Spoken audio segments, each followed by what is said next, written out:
ਸਤਿ ਸ਼੍ਰੀ ਅਕਾਲ। ਤੁਸੀਂ ਜੁੜੇ ਹੋਏ ਹੋ ਪੰਜਾਬੀ ਰੇਡੀਓ ਯੂਐਸਏ ਦੇ ਨਾਲ ਤੇ ਮੈਂ ਹਾਂ ਪ੍ਰਵੀਨ ਸ਼ਰਮਾ ਲੈ ਕੇ ਹਾਜ਼ਰ ਹਾਂ ਪ੍ਰੋਗਰਾਮ ਖਾਸ ਰਿਪੋਰਟ। ਅੱਜ ਦੀ ਇਸ ਰਿਪੋਰਟ ਦੇ ਵਿੱਚ ਜ਼ਿਕਰ ਕਰਾਂਗੇ ਜੋ ਨੈਰੇਟਿਵ ਚੱਲ ਰਹੇ ਨੇ ਉਹਨਾਂ ਦੇ ਬਾਰੇ। ਇੱਕ ਪਾਸੇ ਧੜਾ ਧੜ ਕਾਂਗਰਸੀਆਂ ਦੇ ਜਿਹੜੇ ਮੰਤਰੀ ਨੇ ਭ੍ਰਿਸ਼ਟਾਚਾਰ ਦੇ ਦੋਸ਼ ਲੱਗ ਰਹੇ ਨੇ ਤੇ ਉਹਨਾਂ ਨੂੰ ਧੜਾ ਧੜ ਚੱਕਿਆ ਜਾ ਰਿਹਾ ਹੈ। ਜਿਹੜਾ ਵੀ ਦੋਸ਼ੀ ਹੈ ਉਹਨੂੰ ਬਖਸ਼ਿਆ ਨਹੀਂ ਜਾਣਾ ਚਾਹੀਦਾ ਕਿਸੇ ਵੀ ਮਾਮਲੇ ਦੇ ਵਿੱਚ। ਅਸੀਂ ਇਸ ਗੱਲ ਦੇ ਹੱਕ ਦੇ ਵਿੱਚ ਹਾਂ, ਚਾਹੇ ਉਹ ਭ੍ਰਿਸ਼ਟਾਚਾਰ ਦਾ, ਚਾਹੇ ਉਹ ਚੋਰੀ ਦਾ, ਘੁਟਾਲੇ ਦਾ, ਜੋ ਵੀ ਹੈ। ਦੂਜੇ ਪਾਸੇ ਅਕਾਲੀ ਦਲ ਦਾ ਸੰਕਟ ਆਪਣੇ ਆਪ ਦੇ ਵਿੱਚ ਲਗਾਤਾਰ ਵੱਧਦਾ ਜਾ ਰਿਹਾ। ਆਪਾਂ ਨੂੰ ਪਤਾ ਹੈ ਕਿ ਪਿਛਲੇ ਦਿਨਾਂ ਦੇ ਵਿੱਚ ਕੀ ਹੋਇਆ, ਉਸ ਗੱਲ ਦੀ ਤਫਸੀਲ ਦੇ ਵਿੱਚ ਨਹੀਂ ਜਾਵਾਂਗੇ। ਆਮ ਆਦਮੀ ਪਾਰਟੀ ਇਸ ਵੇਲੇ ਸੱਤਾ 'ਤੇ ਰਾਜ ਕਰ ਰਹੀ ਹੈ, ਪਰ ਇੱਕ ਚੀਜ਼ ਹੋਰ ਵੱਡੀ ਵਾਪਰ ਰਹੀ ਹੈ ਜਿਹਨੂੰ ਪੰਜਾਬ ਦੇ ਲੋਕ ਹਾਲੇ ਨੋਟ ਨਹੀਂ ਕਰ ਰਹੇ। ਇਹ ਹੈ ਭਾਜਪਾ ਦਾ ਮਿਸ਼ਨ ਪੰਜਾਬ। ਭਾਜਪਾ ਇਸ ਵੇਲੇ ਪੰਜਾਬ ਦੇ ਗਰਾਊਂਡ ਉੱਤੇ ਪੂਰਾ ਕੰਮ ਧੜੱਲੇ ਦੇ ਨਾਲ ਕਰ ਰਹੀ ਹੈ ਔਰ ਸਾਨੂੰ ਇਹ ਕਹਿਣ ਦੇ ਵਿੱਚ ਕੋਈ ਹਿਚਕਚਾਹਟ ਨਹੀਂ ਹੋਣੀ ਚਾਹੀਦੀ ਕਿ ਹਰ ਸਿਆਸੀ ਤਨਜ਼ੀਮ, ਹਰ ਬੰਦਾ ਚੋਣ ਲੜਨ ਦਾ, ਸਿਆਸੀ ਪਾਰਟੀ ਚੋਣਾਂ ਲੜਨ ਦੀ ਜਿਹੜੀ ਆ ਉਹ ਦਾਅਵੇਦਾਰ ਹੋ ਸਕਦੀ ਹੈ, ਹੱਕਦਾਰ ਆ। ਬਕਾਇਦਾ ਉਹਨੂੰ ਸੰਵਿਧਾਨ ਦੇ ਵਿੱਚ ਇਹ ਇਜਾਜ਼ਤ ਦਿੱਤੀ ਗਈ ਹੈ।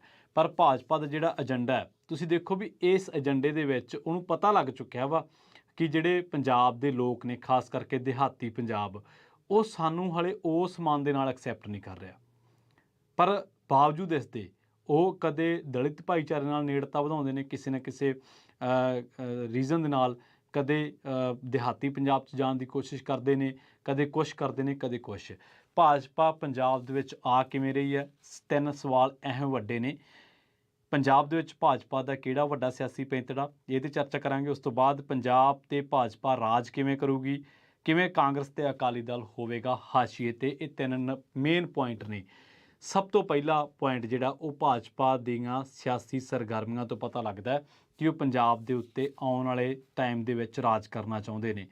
ਔਰ ਬਾਵਜੂਦ ਇਸ ਦੇ ਉਹਨਾਂ ਨੂੰ ਪਤਾ ਵਾ ਕਿ ਲੋਕਾਂ ਨੇ ਸਾਨੂੰ ਹਾਲੇ ਉਸ ਮਾਨ ਦੇ ਨਾਲ ਐਕਸੈਪਟ ਨਹੀਂ ਕੀਤਾ। ਕਾਰਨ ਹੈ ਕਿਸਾਨੀ ਅੰਦੋਲਨ, ਕਾਰਨ ਹੈ 700 ਕਿਸਾਨ ਖੁਦਕੁਸ਼ੀਆਂ, ਕਾਰਨ ਹੈ ਪ੍ਰਧਾਨ ਮੰਤਰੀ ਦਾ 13 ਵਾਰ ਪੰਜਾਬ ਆਉਣਾ ਤੇ ਕੋਈ ਪੈਕੇਜ ਨਾ ਦੇ ਕੇ ਜਾਣਾ, ਕਾਰਨ ਹੈ ਕਿ ਕਿਸਾਨੀ ਅੰਦੋਲਨ ਦੀ ਇੱਕ ਬੜੀ ਪਾਕ ਪਵਿੱਤਰ ਲੜਾਈ ਨੂੰ, ਇੱਕ ਹੱਕਾਂ ਦੀ ਲੜਾਈ ਨੂੰ ਕਦੇ ਕਾਮਰੇਡਾਂ ਦੇ ਨਾਲ, ਇਕੱਲਿਆਂ ਦੇ ਨਾਲ ਜੋੜਿਆ ਗਿਆ, ਕਦੇ ਇਕੱਲੇ ਦਲਿਤ ਭਾਈਚਾਰੇ ਨੂੰ ਟਾਰਗੇਟ ਕੀਤਾ ਗਿਆ, ਕਦੇ ਹਿੰਦੂਆਂ ਨੂੰ ਕਿਹਾ ਗਿਆ ਕਿ ਇਹ ਖਾਲਿਸਤਾਨੀਆਂ ਦੀ ਲੜਾਈ ਆ, ਕਦੇ ਸਾਡੇ ਜਿਹੜੇ ਆੜਤੀਏ ਭਰਾ ਵਾ ਉਹਨਾਂ ਦੇ ਉੱਤੇ ਰੇਡਾਂ ਮਾਰੀਆਂ ਗਈਆਂ ਵੀ ਇਹਨਾਂ ਨੂੰ ਦਬਾ ਲਓ ਅਤੇ ਇਹਨਾਂ ਨੂੰ ਕਿਸੇ ਨਾ ਕਿਸੇ ਤਰੀਕੇ ਨਾਲ ਇਸ ਰੇਸ ਦੇ ਵਿੱਚੋਂ ਬਾਹਰ ਕੱਢ ਦਿਓ।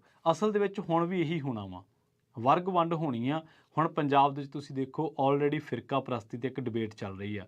ਪੰਜਾਬ ਦੇ ਵਿੱਚ ਦਲਿਤ ਭਾਈਚਾਰੇ ਦੇ ਕੁਛ ਆਗੂਆਂ ਨੂੰ ਕੁਛ ਉਹਨਾਂ ਦੇ ਵਿਰੁੱਧ ਕਾਰਵਾਈਆਂ ਕਰਕੇ ਭੜਕਾਇਆ ਜਾ ਰਿਹਾ। ਇਸੇ ਤਰ੍ਹਾਂ ਸਿੱਖ ਭਾਈਚਾਰੇ ਦੀਆਂ ਕੁਛ ਡਿਬੇਟਸ ਚੱਲ ਰਹੀਆਂ ਨੇ ਆਲਰੇਡੀ। ਇਸੇ ਤਰ੍ਹਾਂ ਹਿੰਦੂ ਭਾਈਚਾਰੇ 'ਚ ਕੁਛ ਜਿਹੜੇ ਅਖੌਤੀ ਆਗੂ ਹੁੰਦੇ ਆ, ਹਰ ਭਾਈਚਾਰੇ ਦੇ ਵਿੱਚ ਹੀ ਹੁੰਦੇ ਆ, ਉਹ ਐਕਟਿਵ ਹੋ ਚੁੱਕੇ ਨੇ। ਖੈਰ, ਪਹਿਲੀ ਗੱਲ ਤਾਂ ਇਹ ਕਿ ਭਾਜਪਾ ਨੇ ਆਪਣੇ ਕੇਂਦਰੀ ਮੰਤਰੀਆਂ ਨੂੰ ਕਿਹਾ, ਜਿਹੜਾ ਉਹਨਾਂ ਦਾ ਮਿਸ਼ਨ ਪੰਜਾਬ ਹੈ, ਅਤੇ ਇਹਦੇ ਵਿੱਚ ਇਹਨਾਂ ਨੇ ਖਾਸ ਤੌਰ 'ਤੇ ਇੱਕ ਜਿਹੜੀ ਚੀਜ਼ ਲਿਆਂਦੀ ਆ ਉਹ ਇਹ ਹੈ ਕਿ ਹੁਣ ਜਿਹੜਾ ਪੰਜਾਬ ਦਾ ਉਹਨਾਂ ਦਾ ਪ੍ਰੋਜੈਕਟ ਹੈ ਇਹ ਸਾਰਾ, ਉਹ ਜਿਹੜੇ ਸਾਰੇ ਪ੍ਰੋਜੈਕਟ ਨੂੰ ਮਿਸ਼ਨ ਪੰਜਾਬ ਦਾ ਨਾਂ ਦੇ ਕੇ ਭਾਜਪਾ ਜਿਹੜੀ ਹੈ ਉਹਨੇ 9 ਲੋਕ ਸਭਾ ਹਲਕਿਆਂ ਦੀ ਇਹ ਜਿਹੀ ਸ਼ਨਾਖਤ ਕੀਤੀ ਆ ਜਿੱਥੇ ਉਹ ਮਤਲਬ ਜਾ ਰਹੇ ਨੇ ਉਹਨਾਂ ਦੇ ਮੰਤਰੀ, ਅਤੇ ਉਹਨਾਂ ਦੇ ਮੰਤਰੀ ਜਾ ਕੇ ਭਾਜਪਾ ਦੇ ਲਈ ਪ੍ਰਚਾਰ ਕਰ ਰਹੇ ਨੇ।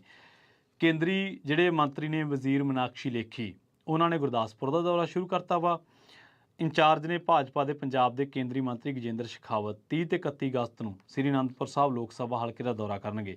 ਕੇਂਦਰੀ ਸਿਹਤ ਮੰਤਰੀ ਮਨਸੁਖ ਮਾਂਡਵੀਆ ਨੇ ਸੰਗਰੂਰ ਹਲਕੇ ਦੇ ਦੌਰਾਨ ਧੂਰੀ ਦੇ ਲਾਗਲੇ ਪਿੰਡ ਫਤਿਹਗੜ੍ਹ ਦੇ ਪ੍ਰਗਟ ਸਿੰਘ ਦੇ ਦਲਿਤ ਪਰਿਵਾਰ ਦੇ ਘਰ ਭੋਜਨ ਕੀਤਾ ਵਾ। ਚੰਗੀ ਗੱਲ ਹੈ, ਸਾਡੇ ਇਸ ਭਾਈਚਾਰੇ ਦੇ ਘਰੇ ਵੀ ਲੀਡਰ ਜਾਣੇ ਚਾਹੀਦੇ ਆ।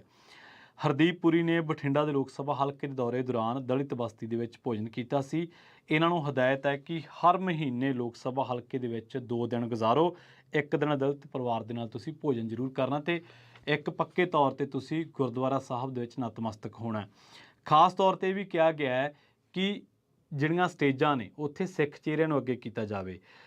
ਉਸ ਤੋਂ ਇਲਾਵਾ ਹੁਣ 9 ਲੋਕ ਸਭਾ ਹਲਕਿਆਂ ਦੇ ਵਿੱਚ ਡਿਊਟੀ ਲਾਈ ਗਈ ਹੈ ਕੇਂਦਰੀ ਵਜ਼ੀਰਾਂ ਦੀ, ਜਿੱਥੇ ਕਿ ਇਹਨਾਂ ਨੂੰ ਕਿਹਾ ਗਿਆ ਕਿ ਤੁਸੀਂ ਲੋਕਾਂ ਦੇ ਵਿੱਚ ਜਾਓ, ਗੱਲ ਰੱਖੋ। ਮੀਨਾਕਸ਼ੀ ਲੇਖੀ ਨੇ ਸਨੀ ਦਿਓਲ ਦਾ ਜਿਹੜਾ ਫਲੋਪ ਪ੍ਰਦਰਸ਼ਨ ਹੈ, ਸਨੀ ਦਿਓਲ ਦੀ ਗੈਰ ਹਾਜ਼ਰੀ ਤੇ ਪਰਦਾਪੋਸ਼ੀ ਕਰਨ ਦੀ ਕੋਸ਼ਿਸ਼ ਵੀ ਕੀਤੀ ਹੈ। ਲੰਘੇ ਦਿਨੀ ਭਾਜਪਾ ਦੀ ਇੱਕ ਸੀਨੀਅਰ ਮੰਤਰੀ ਨੂੰ ਇਸੇ ਕੜੀ ਤਹਿਤ ਭਾਜਪਾ ਦੇ ਹੀ ਵਰਕਰਾਂ ਵੱਲੋਂ ਜਿਹੜਾ ਉਹ ਨਾਰਾਜ਼ਗੀ ਦਾ ਸਾਹਮਣਾ ਕਰਨਾ ਪਿਆ ਸੀ। ਹੁਣ ਤੁਸੀਂ ਕਹੋਗੇ ਕਿ ਤੁਹਾਡਾ ਕੀ ਢਿੱਡ ਦੁਖਦਾ ਹੈ ਕਿ ਜਦੋਂ ਇਹ ਪ੍ਰਚਾਰ ਕਰ ਰਿਹਾ, ਸਾਰੀਆਂ ਪਾਰਟੀਆਂ ਕਰ ਸਕਦੀਆਂ ਨੇ, ਬਿਲਕੁਲ ਕਰ ਸਕਦੀਆਂ ਨੇ, ਇਹਦੇ 'ਚ ਕੋਈ ਦੋ ਰਾਏ ਨਹੀਂ ਹੈ। ਪਰ ਅਸਲ ਦੇ ਵਿੱਚ ਜਦੋਂ ਵੀ ਪੰਜਾਬ ਦੀ ਗੱਲ ਆਉਂਦੀ ਹੈ ਤੇ ਭਾਜਪਾ ਦੇ ਆਗੂਆਂ ਨੇ ਕਦੇ ਵੀ ਪੰਜਾਬ ਦੇ ਪੱਖ ਦੇ ਵਿੱਚ ਸਟੈਂਡ ਨਹੀਂ ਲਿਆ। ਤੁਸੀਂ ਐਮਰਜੈਂਸੀ ਤੋਂ ਲਾ ਲਓ, ਦਰਬਾਰ ਸਾਹਿਬ ਹਮਲੇ ਤੋਂ ਲਾ ਲਓ, ਉਸ ਤੋਂ ਬਾਅਦ ਕਿੰਨੇ ਵੀ ਜਿਹੜੇ ਹੁਣ ਤੱਕ ਮੁੱਦੇ ਨੇ, SYL ਦੇ ਸਟੈਂਡ ਤੇ, ਚੰਡੀਗੜ੍ਹ ਦੀ ਰਾਜਧਾਨੀ ਤੇ ਪ੍ਰਧਾਨ ਮੰਤਰੀ ਸਾਹਿਬ ਆਏ, ਕਿਸੇ ਮਸਲੇ ਪੰਜਾਬ ਦੇ ਤੇ ਉਹਨਾਂ ਨੇ ਗੱਲ ਨਹੀਂ ਕੀਤੀ। ਨਾ ਨਸ਼ੇ ਤੇ, ਨਾ ਬੇਰੁਜ਼ਗਾਰੀ ਤੇ, ਨਾ ਕਿਸਾਨੀ ਤੇ, ਨਾ ਜਵਾਨੀ ਤੇ, ਨਾ ਚੰਡੀਗੜ੍ਹ ਤੇ, ਨਾ SYL ਤੇ, ਮਾਈਨਿੰਗ ਤੇ, ਕਦੇ ਵੀ ਕਿਸੇ ਮਸਲੇ ਤੇ ਉਹਨਾਂ ਨੇ ਚਰਚਾ ਨਹੀਂ ਕੀਤੀ ਖੁੱਲ੍ਹ ਕੇ। ਪੰਜਾਬ ਭਾਜਪਾ ਪੰਜਾਬ ਦੇ ਵਿੱਚ ਆਵੇ ਜੀ ਸਦਕੇ ਆਵੇ, ਪਰ ਜਿਹੜੀ ਪੰਜਾਬ ਦੀ ਫਿਰਕੂ ਸਦਭਾਵਨਾ ਹੈ, ਜਿਹੜੀ ਪੰਜਾਬ ਦੀ ਭਾਈਚਾਰਕ ਸਾਂਝ ਹੈ, ਉਹ ਬਰਕਰਾਰ ਰਹਿਣੀ ਚਾਹੀਦੀ ਹੈ। ਇੱਥੇ ਕੋਈ ਵੀ ਆ ਕੇ ਚੋਣ ਪ੍ਰਚਾਰ ਕਰੇ, ਕਿਸੇ ਨੂੰ ਕੋਈ ਰੋਕ ਨਹੀਂ ਹੈ। ਪਰ ਪੰਜਾਬ ਨੂੰ ਭਾਜਪਾ ਤੋਂ ਕੁਝ ਸਵਾਲਾਂ ਦੇ ਜਵਾਬ ਲੈਣੇ ਉਹ ਜ਼ਰੂਰੀ ਨੇ। ਪਹਿਲਾ ਇਹ ਕਿ 13 ਵਾਰ ਪ੍ਰਧਾਨ ਮੰਤਰੀ ਆਏ ਨੇ, ਪੰਜਾਬ ਨੂੰ ਕੀ ਦਿੱਤਾ? 8 ਸਾਲ ਹੋ ਗਏ ਉਹਨਾਂ ਨੂੰ ਕੇਂਦਰੀ ਵਜ਼ਾਰਤ ਦੇ ਵਿੱਚ। ਦੂਜਾ ਇਹ ਕਿ ਜਿਹੜੇ 700 ਕਿਸਾਨ ਮਜ਼ਦੂਰ ਜਿਹੜੇ ਸਾਡੇ ਭਰਾ ਸ਼ਹੀਦ ਹੋਏ ਹੈ ਕਿਸਾਨੀ ਖੇਤੀ ਅੰਦੋਲਨ ਦੇ ਦਰਮਿਆਨ, ਉਹਦਾ ਹੀ ਕੀਤਾ। MSP ਦੀ ਜਿਹੜੀ ਕਮੇਟੀ ਹੈ, ਤੁਸੀਂ ਉਹਦਾ ਕੀ ਕਰ ਰਹੇ ਹੋ? MSP ਦੀ ਕਮੇਟੀ ਤੇ ਤੁਸੀਂ ਲਗਾਤਾਰ ਲਾਰੇ ਕਿਉਂ ਲਾ ਰਹੇ ਹੋ? ਜਿਹੜੇ ਕਿਸਾਨਾਂ ਦੀਆਂ ਜ਼ਮੀਨਾਂ ਹਾਈਵੇਜ਼ ਲਈ, ਵਪਾਰਕ ਹਿੱਤਾਂ ਦੇ ਲਈ ਤੁਸੀਂ ਐਕਵਾਇਰ ਕਰ ਰਹੇ ਹੋ, ਉਹਨਾਂ ਨੂੰ ਨਿਆਂ ਕਿਉਂ ਨਹੀਂ ਮਿਲ ਰਿਹਾ?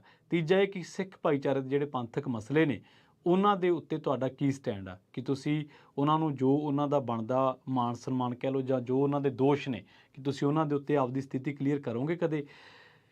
ਛੇਵਾਂ ਸਵਾਲ ਇਹ ਆ ਭਾਜਪਾ ਨੂੰ ਕਿ ਪੰਜਾਬ ਦੇ ਦਰਿਆਈ ਪਾਣੀਆਂ ਦੇ ਮਸਲੇ ਤੇ, ਪੰਜਾਬ ਦੇ SYL ਦੇ ਸਟੈਂਡ ਤੇ, ਪੰਜਾਬ ਦੇ ਚੰਡੀਗੜ੍ਹ ਦੇ ਸਟੈਂਡ ਤੇ ਤੁਹਾਡਾ ਕੀ ਸਟੈਂਡ ਆ? ਬੇਸ਼ੱਕ ਇਹ ਵੀ ਗੱਲਾਂ ਆ ਰਹੀਆਂ ਨੇ ਕਿ ਪੰਜਾਬ ਦੀ ਕਿਸਾਨੀ ਨੂੰ ਕੋਈ ਰਾਹਤ ਪੈਕੇਜ ਮਿਲ ਸਕਦਾ, ਤਾਂ ਜੇ ਮਿਲ ਸਕਦਾ ਤਾਂ ਇਹ ਮੋਦੀ ਵੱਲੋਂ ਕੀਤਾ ਪੰਜਾਬ ਦੇ ਕਿਸਾਨਾਂ 'ਤੇ ਕੋਈ ਨਿੱਜੀ ਅਹਿਸਾਨ ਨਹੀਂ ਹੋਏਗਾ। ਪ੍ਰਧਾਨ ਮੰਤਰੀਆਂ ਨੂੰ ਲੋਕ ਹਿੱਤਾਂ ਦੇ ਵਿੱਚ ਕੰਮ ਕਰਨੇ ਚਾਹੀਦੇ ਨੇ, ਅਤੇ ਜੇ ਇਹ ਕੰਮ ਹੋਊਗਾ, ਸੰਭਾਵਨਾ ਹੈ ਤਾਂ ਲੋਕਾਂ ਦੇ ਹਿੱਤ ਦੇ ਲਈ ਹੋਊਗਾ। ਪ੍ਰਧਾਨ ਮੰਤਰੀ ਭਾਜਪਾ ਦਾ ਨਹੀਂ ਹੈ, ਪ੍ਰਧਾਨ ਮੰਤਰੀ ਦੇਸ਼ ਦਾ ਹੈ, ਪੰਜਾਬ ਵੀ ਦੇਸ਼ ਦੇ ਵਿੱਚ ਹੀ ਆਉਂਦਾ। ਸੋ ਜਿੱਥੇ ਕੁਝ ਵਿਰੋਧੀ ਪਾਰਟੀਆਂ ਸੈਲੀਬ੍ਰੇਟ ਕਰ ਰਹੀਆਂ ਨੇ, ਕਾਂਗਰਸੀ ਚੱਕਤਾ, ਅਕਾਲੀ ਚੱਕਤੇ, ਫਲਾਨਾ ਚੱਕਤਾ, ਇਹ ਚੱਕਤਾ, ਉਹ ਚੱਕਤਾ, ਉੱਥੇ ਉਹਨਾਂ ਨੂੰ ਇਹ ਵੀ ਜਾਣਨਾ ਚਾਹੀਦਾ ਕਿ ਜਿਹੜੀਆਂ ਦੋ ਪਾਰਟੀਆਂ ਜਿੱਥੇ ਜੱਦੋ-ਜਹਿਦ ਕਰ ਰਹੀਆਂ ਨੇ ਧਰਾਤਲ 'ਤੇ, ਆਪਦੇ ਕੁਝ ਕਾਨੂੰਨੀ ਉਲਝੇਵਿਆਂ ਦੇ ਵਿੱਚ ਫਸ ਕੇ, ਕਿਉਂਕਿ ਉਹ ਟੋਏ ਇਹਨਾਂ ਦੀ ਪੱਟੇ ਹੋਏ ਨੇ, ਉਹ ਕਿਸੇ ਹੋਰ ਨੇ ਨਹੀਂ ਪੱਟੇ, ਤਾਂ ਉੱਥੇ ਇੱਕ ਐਸੀ ਪਾਰਟੀ ਜਿਹੜੀ ਪੰਜਾਬ ਦੇ ਵਿੱਚ ਕਦੇ ਵੀ ਸਪੇਸ ਨਹੀਂ ਬਣਾ ਸਕੀ, ਉਹ ਇਸ ਵੇਲੇ ਇੱਕ ਮੌਕੇ ਦੀ ਤਾੜ ਦੇ ਵਿੱਚ ਆ। ਔਰ ਬੜੀ ਦਲੇਰੀ ਅਤੇ ਬੜੀ ਇੱਕ ਤਰੀਕੇ ਨਾਲ, ਇੱਕ ਸੂਚੀਬੱਧ ਤਰੀਕੇ ਨਾਲ, ਮੈਂ ਕਹੂੰਗਾ, ਮੈਨੂੰ ਐਗਜ਼ੈਕਟ ਲਫ਼ਜ਼ ਤਾਂ ਨਹੀਂ ਮਿਲ ਰਿਹਾ, ਬੜੇ ਇੱਕ ਯੋਜਨਾਬੱਧ ਤਰੀਕੇ ਦੇ ਨਾਲ ਉਹ ਪੰਜਾਬ ਦੇ ਵਿੱਚ ਆਪਣਾ ਪ੍ਰਚਾਰ ਕਰ ਰਹੇ ਨੇ। ਪਰ ਉਹਨਾਂ ਨੂੰ ਦੋ ਗੱਲਾਂ ਦਾ ਪਤਾ ਹੈ। ਇੱਕ ਤਾਂ ਇਹ ਕਿ ਪੰਜਾਬ ਦੇ ਲੋਕਾਂ ਦੇ ਮਨਾਂ ਦੇ ਵਿੱਚ ਭਾਜਪਾ ਦਾ ਹਾਲੇ ਓਨੀ ਹਰਮਨ ਪਿਆਰਤਾ ਨਹੀਂ ਹੈ। ਦੂਜਾ ਇਹ ਵੀ ਅਹਿਸਾਸ ਹੋ ਚੁੱਕਿਆ ਕਿ 2027 ਦੀਆਂ ਵਿਧਾਨ ਸਭਾ ਚੋਣਾਂ ਫਿਲਹਾਲ ਇਕੱਲਿਆਂ ਲੜਨੀਆਂ ਮੁਸ਼ਕਲ ਨੇ। ਪਰ ਹਾਂ, ਭਾਜਪਾ ਦਾ ਜਿਹੜਾ ਜ਼ਮੀਨੀ ਕਾਡਰ ਹੈ, ਉਹਦੇ 'ਚ ਤੁਸੀਂ ਸਰਗਰਮੀਆਂ ਅਤੇ ਉਹਦੇ ਵਿੱਚ ਜਿਹੜੀ ਜੋਸ਼ ਹੈ, ਉਹ ਜ਼ਰੂਰ ਮਹਿਸੂਸ ਕਰ ਸਕਦੇ ਹੋ। ਪਰ ਭਾਵੇਂ ਭਾਜਪਾ ਆਵੇ, ਭਾਵੇਂ ਕਾਂਗਰਸ ਆਵੇ, ਭਾਵੇਂ ਅਕਾਲੀ ਦਲ ਆਵੇ, ਅਤੇ ਭਾਵੇਂ ਆਮ ਆਦਮੀ ਪਾਰਟੀ, ਕੋਈ ਵੀ ਆਵੇ, ਪੰਜਾਬ ਦੇ ਲਈ, ਪੰਜਾਬ ਦੇ ਲੋਕਾਂ ਦੇ ਲਈ, ਪੰਜਾਬ ਦੇ ਹਿੱਤਾਂ, ਪੰਜਾਬ ਦੇ ਪਾਣੀਆਂ, ਪੰਜਾਬ ਦੇ ਮਸਲਿਆਂ, ਪੰਜਾਬ ਦੀ ਜਵਾਨੀ, ਕਿਸਾਨੀ, ਖੇਤ ਮਜ਼ਦੂਰਾਂ ਦੇ ਜਿੰਨੇ ਵੀ ਮਸਲੇ ਨੇ, ਉਹਨਾਂ ਮਸਲਿਆਂ ਦਾ ਪਹਿਲ ਦੇ ਆਧਾਰ 'ਤੇ ਹੱਲ ਹੋਣਾ ਚਾਹੀਦਾ। ਉਹਦੇ ਲਈ ਠੋਸ ਪ੍ਰੋਗਰਾਮ ਹੋਣਾ ਚਾਹੀਦਾ, ਅਤੇ ਫਿਰਕਾ ਪ੍ਰਸਤੀ ਪੰਜਾਬ ਕਦੇ ਵੀ ਐਕਸੈਪਟ ਨਹੀਂ ਕਰੇਗਾ। ਪੰਜਾਬ ਇੱਕ ਭਾਈਚਾਰਕ ਸਾਂਝ ਦੇ ਤੌਰ 'ਤੇ ਇੱਕ ਸ਼ਾਂਤਮਈ ਸੂਬਾ ਹੈ, ਜਿੱਥੇ ਭਾਈਚਾਰਕ ਸਾਂਝ ਬੜੀ ਮਜ਼ਬੂਤ ਹੈ। ਜਿਵੇਂ ਪੰਜਾਬ, ਇੰਸ਼ਾਅੱਲਾ ਅਸੀਂ ਇਹੀ ਜਿਹੜੀ ਹੈ ਕਾਮਨਾ ਕਰਦੇ ਹਾਂ। ਬਹੁਤ ਬਹੁਤ ਧੰਨਵਾਦ ਪੰਜਾਬੀ ਰੇਡੀਓ USA ਦੇ ਨਾਲ ਜੁੜਨ ਦੇ ਲਈ। ਜੁੜੇ ਰਹੋ ਪੰਜਾਬੀ ਰੇਡੀਓ USA ਦੇ ਨਾਲ। ਆਖਿਰ ਦੇ ਵਿੱਚ ਇੱਕ ਵਾਰ ਫਿਰ ਤੋਂ ਤੁਹਾਨੂੰ ਸਭ ਨੂੰ ਪਿਆਰ, ਸਤਿਕਾਰ, ਸਹਿਤ